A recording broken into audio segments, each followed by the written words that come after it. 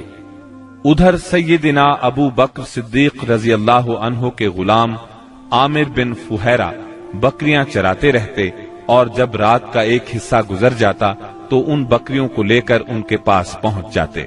اس طرح دونوں حضرات دودھ نوش فرما لیتے۔ پھر صبح سویرے ہی عامر بن فہیرہ بکریاں ہانک کر چل دیتے، اور وہ بکریوں کو عبداللہ بن ابی بکر رضی اللہ عنہ کے قدموں کے نشانات پر سے لے جاتے تاکہ وہ نشانات مٹ جائیں۔ باقی رہے قریش تو ان کے جوان رسول اللہ صلی اللہ علیہ وسلم کے اٹھنے کے انتظار میں گھر کو گھیرے بیٹھے رہے یہاں تک کہ صبح ہو گئی۔ صبح ہونے پر جب سیدنا علی رضی اللہ عنہ آپ کے بستر سے اٹھے تو قریش کے ہوش اڑ گئے۔ انہوں نے سیدنا علی رضی اللہ عنہ سے آپ کے بارے میں پوچھا تو انہوں نے جواب دیا، مجھے علم نہیں۔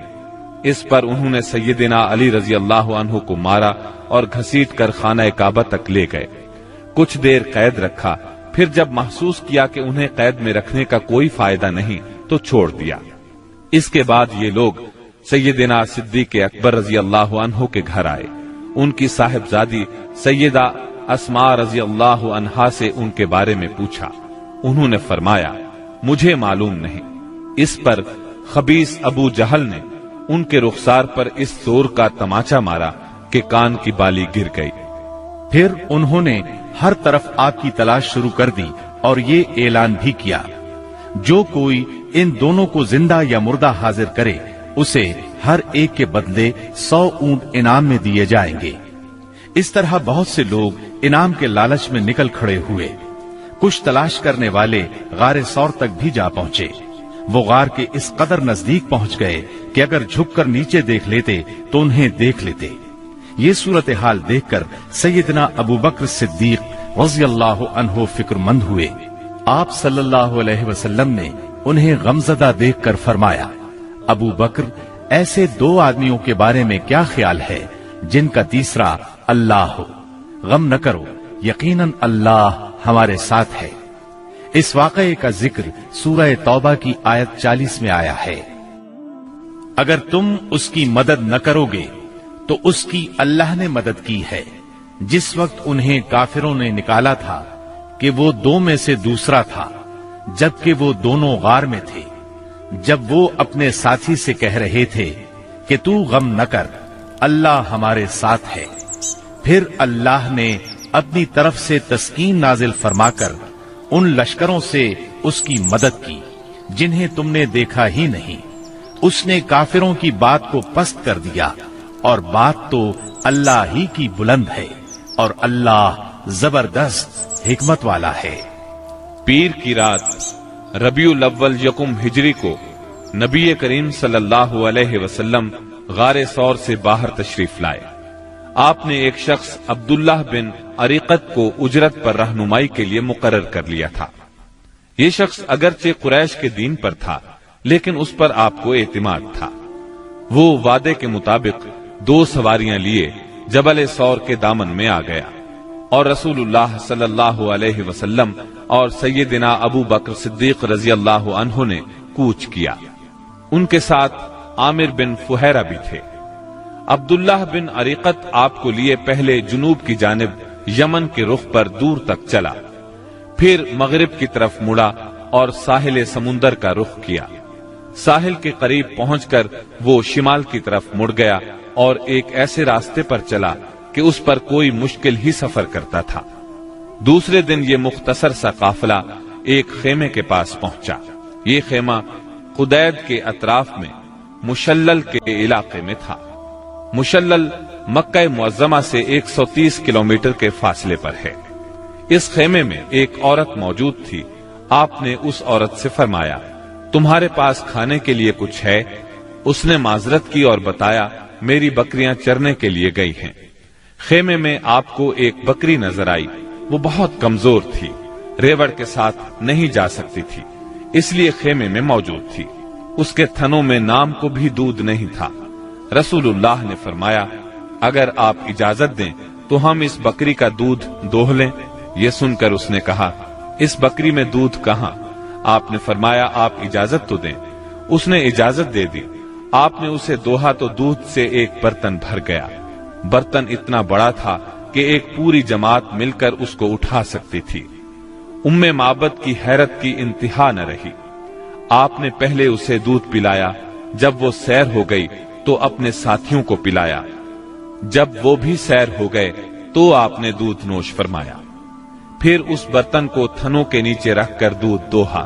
وہ برتن دوبارہ بھر گیا۔ برتن ام معبد کے پاس چھوڑ کر آپ آگے روانہ ہوئے۔ بکریاں چرا کر جب اس عورت کا خاوند گھر آیا تو دودھ سے بھرا برتن دیکھ کر حیران ہوا۔ دریافت کرنے پر ام معبد نے ساری بات کہہ سنائی۔ نبی صلی اللہ علیہ وسلم کا حلیہ سر سے لے کر پاؤں تک اور بات چیت کا انداز تک اسے بتایا۔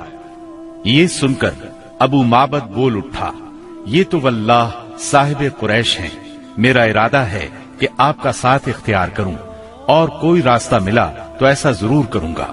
کہا جاتا ہے کہ دونوں میاں بیوی کچھ عرصے بعد مدینہ منورہ پہنچے اور اسلام کی دولت سے مالا مال ہوئے۔ آپ قدیت سے آگے بڑھے۔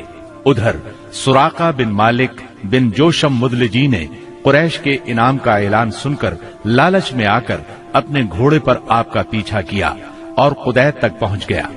آپ کے نزدیک پہنچا تو اس کا گھوڑا پھسل گیا۔ سراقہ نیچے آ گرا۔ وہ اٹھا اور فال کے تیر نکالے، دیکھنا چاہتا تھا کہ اسے کوئی نقصان تو نہیں پہنچنے والا۔ تیر وہ نکلا جو ناپسندیدہ تھا، لیکن اس نے بری فال کی پرواہ نہ کی۔ پھر سوار ہو کر آگے بڑھا۔ وہ اس حد تک قریب پہنچ گیا کہ آپ کی قرات کی آواز سنائی دینے لگی۔ آپ نے اس طرف کوئی توجہ نہ کی، جبکہ سیدنا ابو بکر صدیق رضی اللہ عنہ بار بار مڑ کر دیکھ رہے تھے۔ ایسے میں اچانک اس کے گھوڑے کے اگلے دونوں پاؤں زمین میں دھس گئے، یہاں تک کہ گھٹنوں تک جا پہنچے اور وہ ایک بار پھر نیچے گرا۔ سراقہ نے گھوڑے کو ڈانٹا، اسے بڑی مشکل سے کھڑا کیا، اس کے پاؤں زمین سے نکالے۔ جب وہ سیدھا کھڑا ہوا تو اس کے پاؤں کے نشانات سے دھوئیں جیسا غبار آسمان کی طرف اڑ رہا تھا۔ سراقہ نے پھر فال کے تیر نکالے، پھر وہی ناپسندیدہ تیر نکلا۔ اس سے اس پر زبردست خوف اور روب طاری ہو گیا، اور اسے یقین ہو گیا کہ رسول اللہ صلی اللہ علیہ وسلم کا معاملہ غالب آ کر رہے گا۔ چنانچہ وہ پکار اٹھا، مجھے امان دی جائے۔ آپ صلی اللہ علیہ وسلم اور آپ کے ساتھی ٹھہر گئے۔ یہ آپ کے نزدیک چلا آیا اور بتلایا کہ قریش نے کیا طے کیا ہے اور وہ خود کس ارادے سے آیا تھا۔ پھر اس نے سامان سفر اور مال کی پیشکش کی۔ آپ نے کچھ لینے سے انکار فرمایا، البتہ اس سے فرمایا، تم ہمارے بارے میں کسی کو نہ بتانا۔ سراقہ نے پروانہ امن کا مطالبہ کیا۔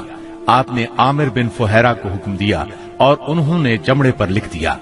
پھر سراقہ وہاں سے واپس پلٹا اور جو کوئی آپ کی تلاش میں ملا اس سے کہتا گیا، میں اس طرف کی کھوج لے چکا ہوں، یہاں تمہارا جو کام تھا میں کر چکا ہوں۔ اس طرح تلاش کرنے والے اس راستے پر آگے نہ بڑھ سکے، واپس لوٹتے چلے گئے۔ راستے میں رسول اللہ صلی اللہ علیہ وسلم کو بریدہ بن حسیب اسلمی ملے۔ یہ اپنی قوم کے سردار تھے۔ قریش نے جس زبردست انعام کا اعلان کر رکھا تھا، اسی کے لالچ میں نبی صلی اللہ علیہ وسلم اور سیدنا ابو بکر صدیق رضی اللہ عنہ کی تلاش میں نکلے تھے۔ لیکن جب رسول اللہ صلی اللہ علیہ وسلم سے سامنا ہوا اور بات چیت ہوئی تو نقد دل دے بیٹھے اور اپنی قوم کے 70 آدمیوں سمیت وہیں مسلمان ہو گئے۔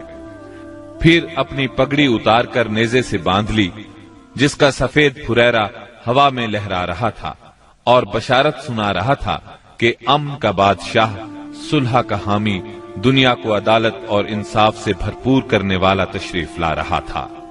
آپ وادی ریم میں پہنچے تو سیدنا زبیر بن عوام سے ملاقات ہوئی۔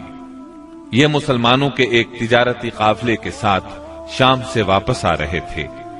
انہوں نے رسول اللہ صلی اللہ علیہ وسلم اور ابو بکر صدیق رضی اللہ عنہ کو سفید پارچجات پیش کیے۔ سوموار 8 ربیع الاول 14 نبوت بمطابق 1 ہجری 23 ستمبر 622 عیسوی کو رسول اللہ صلی اللہ علیہ وسلم قباء میں داخل ہوئے۔ ادھر اہل مدینہ نے جب سے رسول اللہ صلی اللہ علیہ وسلم کی روانگی کی خبر سنی تھی، روزانہ صبح ہی صبح حرہ کی طرف نکل جاتے تھے، اور جب سخت دوپہر ہو جاتی تو واپس پلٹ آتے۔ ایک روز طویل انتظار کے بعد لوگ اپنے اپنے گھروں کو واپس جا چکے تھے کہ ایک یہودی اپنے کسی ٹیلے پر کچھ دیکھنے کے لیے چڑھا۔ کیا دیکھتا ہے کہ رسول اللہ صلی اللہ علیہ وسلم اور آپ کے ساتھی سفید کپڑوں میں ملبوس چلے آ رہے ہیں۔ اس نے بے خود ہو کر نہایت بلند آواز سے کہا، عرب کے لوگوں، یہ رہا تمہارا نصیب جس کا تم انتظار کر رہے تھے۔ مسلمانوں نے اس کی آواز سنی تو ہتھیار اٹھا کر استقبال کے لیے دوڑ پڑے۔ سب نے مل کر اللہ اکبر کا نعرہ لگایا۔ پھر یہ لوگ حرہ تک چلے آئے اور وہیں آپ سے ملاقات کی۔ اس کے بعد آپ داہنی جانب مڑ گئے اور قباء میں بنی عمرو بن عوف کی آبادی میں قیام فرمایا۔ آپ سیدنا ابو بکر صدیق رضی اللہ عنہ کے ساتھ دوسرے لوگوں کے درمیان میں بیٹھ گئے۔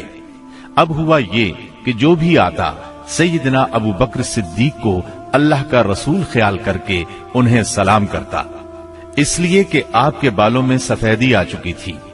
جب اللہ کے رسول صلی اللہ علیہ وسلم پر دھوپ آ گئی اور ابو بکر رضی اللہ عنہ نے آپ کو دھوپ سے بچانے کے لیے چادر تانی تو لوگوں کو معلوم ہوا کہ یہ اللہ کے رسول ہیں۔ اس کے بعد قباء میں آپ نے کلثوم بن حدم رضی اللہ عنہ کے ہاں قیام فرمایا۔ اس سلسلے میں دوسری روایت یہ ہے کہ سعد بن خیثمہ رضی اللہ عنہ کے مکان پر قیام فرمایا۔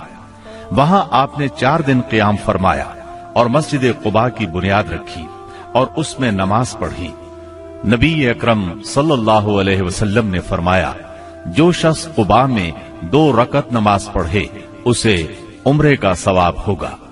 نبی کریم صلی اللہ علیہ وسلم کے بعد سیدنا علی رضی اللہ عنہ مکہ مکرمہ میں 3 روز ٹھہرے۔ اس دوران میں مکے کے لوگوں کی جو امانتیں رسول اللہ صلی اللہ علیہ وسلم کے پاس تھیں ان کو ادا کیا، پھر پیدل چل پڑے اور قباء میں رسول اللہ صلی اللہ علیہ وسلم سے آ ملے۔ انہوں نے کلثوم بن حدم رضی اللہ عنہ کے مکان پر قیام کیا۔ رسول اللہ صلی اللہ علیہ وسلم 5ویں دن یہاں سے روانہ ہوئے۔ یہ جمعے کا دن تھا۔ اللہ کے حکم پر روانہ ہوئے۔ ابو بکر صدیق رضی اللہ عنہ آپ کے پیچھے بیٹھے تھے۔ آپ نے اپنے ننھیال بنو نجار کے پاس پیغام بھجوایا۔ وہ لوگ تلواریں لٹکائے حاضر ہوئے۔ آپ نے ان کی معیت میں مدینہ منورہ کی طرف کوچ فرمایا۔ آپ بنو سالم بن عوف کی بستی میں پہنچے تو جمعے کا وقت ہو گیا۔ آپ نے وہیں بطن وادی میں جمعے کی نماز پڑھائی جس میں 100 آدمی شریک تھے۔ جمعے کے بعد نبی کریم صلی اللہ علیہ وسلم نے مدینے کا رخ کیا۔ اس وقت تک لوگ استقبال کے لیے امڑ آئے تھے۔ گھر اور گلی کوچے حمد و تسبیح سے گونج رہے تھے اور انصار کی بچیاں خوشی و مسرت سے یہ اشعار پڑھ رہی تھیں۔ طلع البدر علينا من ثنيات الوداع وجب الشكر علينا ما دعا لله داعي أيها المبعوث فينا جئت بالأمر المطاع۔ ہم پر مدینے کے اطراف سے 14ویں کا چاند طلوع ہوا۔ جب تک اللہ کو پکارنے والا پکارے ہم پر شکر واجب ہے۔ اے ہم میں بھیجے گئے نبی، آپ واجب الاطاعت دین لے کر آئے ہیں۔ رسول اللہ صلی اللہ علیہ وسلم انصار کے جس محلے سے بھی گزرتے اس محلے کے لوگ آپ کی اونٹنی کی نکیل پکڑ لیتے اور عرض کرتے، ہم لوگ حاضر ہیں، ہمارے ہاں قیام فرمائیں، ہم سب ساز و سامان اور ہتھیاروں کے ساتھ آپ کی حفاظت کریں گے۔ جواب میں آپ فرماتے، اونٹنی کا راستہ چھوڑ دو، یہ اللہ کی طرف سے معمور ہے۔ آپ کے اس فرمان کا مطلب یہ تھا کہ اللہ کو جہاں منظور ہوگا یہ وہاں خود رکے گی۔ چنانچہ اونٹنی اس جگہ رکی جہاں آج مسجد نبوی ہے۔ یہاں پہنچ کر وہ بیٹھ گئی۔ لیکن آپ نیچے نہیں اترے یہاں تک کہ وہ اٹھ کر تھوڑی دور تک چلی، پھر پلٹ آئی اور پھر اسی جگہ بیٹھ گئی جہاں پہلے بیٹھی تھی۔ اس کے بعد آپ نیچے تشریف لے آئے۔ اب لوگوں نے آپ کو اپنے اپنے گھر لے جانے کے لیے درخواست شروع کی۔ ایسے میں سیدنا ابو ایوب انصاری رضی اللہ عنہ نے جلدی سے اونٹنی کا کجاوا اٹھا لیا اور اپنے گھر لے گئے۔ اس پر آپ نے فرمایا، آدمی اپنے کجاوے کے ساتھ ہے۔ ادھر سیدنا اسعد بن زرارہ رضی اللہ عنہ نے آ کر اونٹنی کی نکیل پکڑ لی، چنانچہ یہ اونٹنی انہی کے پاس رہی۔ صحیح بخاری میں سیدنا انس رضی اللہ عنہ سے روایت ہے کہ نبی صلی اللہ علیہ وسلم نے فرمایا، یہاں سے ہمارے کس آدمی کا گھر زیادہ قریب ہے؟ سیدنا ابو ایوب انصاری رضی اللہ عنہ فوراً بول اٹھے، اے اللہ کے رسول، میرا یہ دیکھیے، یہ رہا میرا مکان اور یہ رہا میرا دروازہ۔ نبی کریم صلی اللہ علیہ وسلم نے فرمایا، جاؤ اور ہمارے لیے قیلولہ کی جگہ تیار کرو۔ انہوں نے عرض کی، آپ دونوں حضرات تشریف لے چلیں، اللہ برکت دے۔ اس طرح میزبانی کا شرف سیدنا ابو ایوب انصاری رضی اللہ عنہ کے حصے میں آیا۔ جب رسول اللہ صلی اللہ علیہ وسلم مدینہ منورہ میں قیام پذیر ہو چکے تو آپ نے سیدنا زید بن حارثہ اور سیدنا ابو رافع رضی اللہ عنہما کو مکہ معظمہ بھیجا۔ وہ نبی کریم صلی اللہ علیہ وسلم کی دونوں صاحبزادیوں سیدہ ام کلثوم اور سیدہ فاطمہ، ام المومنین سیدہ سودا، ام ایمن اور سیدنا اسامہ بن زید رضی اللہ عنہ کو ساتھ لے آئے۔ ان کے ہمراہ سیدنا ابو بکر صدیق رضی اللہ عنہ کے فرزند عبد الرحمن بن ابی بکر بھی اپنے گھرانے کے افراد سیدہ ام رومان، سیدہ عائشہ اور سیدہ اسماء رضی اللہ عنہن کو لے کر مدینہ منورہ آ گئے۔ اب نبی اکرم صلی اللہ علیہ وسلم کی مدنی زندگی شروع ہوئی۔ اس دور کو 3 حصوں میں تقسیم کیا جا سکتا ہے۔ پہلا دور، اس میں فتنے بپا کیے گئے، اندر سے رکاوٹیں کھڑی کی گئیں اور باہر سے آ کر دشمنوں نے مدینہ منورہ کو صفحہ ہستی سے مٹانے کے لیے چڑھائیاں کی۔ یہ دور صلح حدیبیہ ذیقعد 6 ہجری پر ختم ہو جاتا ہے۔ دوسرا دور، اس میں بت پرست قیادت کے ساتھ صلح ہوئی۔ یہ دور فتح مکہ 8 ہجری پر ختم ہوتا ہے۔ اس دور میں دنیا کے بادشاہوں کو دین کی دعوت دی گئی۔ تیسرا دور، اس میں اللہ کی مخلوق دین میں فوج در فوج داخل ہوئی۔ اسی دور میں مدینہ منورہ میں مختلف قوموں اور قبیلوں کے وفود آئے۔ یہ دور نبی اکرم صلی اللہ علیہ وسلم کی حیات مبارکہ کے آخری دنوں تک ہے، یعنی ربیع الاول 11 ہجری تک۔ مدینہ منورہ پہنچنے کے بعد نبی کریم صلی اللہ علیہ وسلم نے سب سے پہلے مسجد تعمیر کرنے کا فیصلہ فرمایا۔ جس جگہ آپ کی اونٹنی بیٹھی تھی وہ جگہ بنو نجار کے 2 یتیم بچوں سہل اور سہیل کی تھی۔ آپ نے اس زمین پر مسجد بنانے کا ارادہ فرمایا۔ آپ نے بنو نجار کے لوگوں کو بلا بھیجا۔ وہ حاضر خدمت ہوئے تو آپ نے ان سے مسجد کی تعمیر کی بات کی۔ انہوں نے زمین بطور ہبہ قبول کرنے کی درخواست کی، لیکن آپ نے اس زمین کو بغیر قیمت کے لینا پسند نہ فرمایا۔ آپ نے یہ زمین قیمتاً خریدی اور بنفس نفیس مسجد کی تعمیر میں شریک ہوئے۔ اس زمین میں مشرکین کی چند قبریں اور غرقد کے چند درخت بھی تھے۔ رسول اللہ صلی اللہ علیہ وسلم نے مشرکین کی یہ قبریں اکھڑوا دیں اور کھجوروں اور درختوں کو کاٹ کر قبلے کی جانب لگا دیا۔ پھر مسجد کی تعمیر شروع ہوئی۔ آج اس مسجد کو دنیا اسلام مسجد نبوی کہتی ہے۔ نبی اکرم صلی اللہ علیہ وسلم نے مسجد کے بازو میں چند مکانات بھی تعمیر کیے جن کی دیواریں کچی اینٹوں کی تھیں۔ ان پر کھجور کے تنے رکھے گئے، پھر ان پر کھجور کی شاخیں اور پتے بچھائے گئے۔ یہ ازواج مطہرات کے حجرے تھے۔ ان حجروں کی تعمیر مکمل ہو جانے کے بعد آپ صلی اللہ علیہ وسلم سیدنا ابو ایوب انصاری رضی اللہ عنہ کے مکان سے یہاں منتقل ہوئے۔ مسجد نبوی صرف اسلامی تعلیم کی ادائیگی کے لیے نہیں تھی، بلکہ یہ ایک یونیورسٹی تھی جس میں مسلمان اسلامی تعلیم حاصل کرتے تھے۔